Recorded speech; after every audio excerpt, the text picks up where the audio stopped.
Tikman naman po natin itong Viga meat-free meatballs. Bali, ginawa po namin sweet and sour.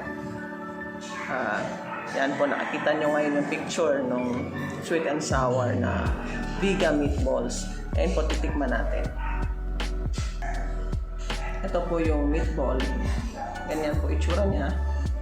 Tapos, malambot po siya on the outside and inside. Medyo firm lang sa labas kasi siguro finry. Yan po yung loob.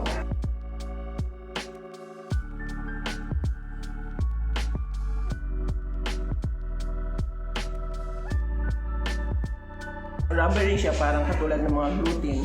Pero savory yung lasa niya. Well flavored. Hindi mo mapapagkamalang hindi siya meat.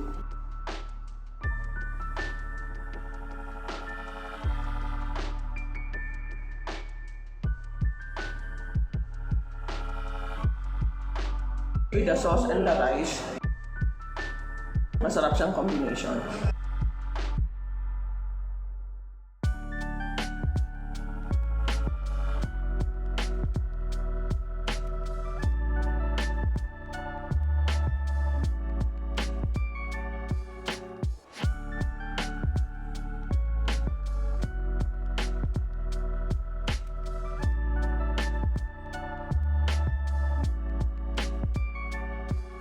Masarap siya sa sweet and sour, pero pwede rin siya ilagay sa spaghetti as a meatball. So kung makikita niyo po, itong vegan meat-free meatballs, itry niyo po. Masarap po siya. I hope you liked our video for today. If you liked our video, please like, share, and subscribe.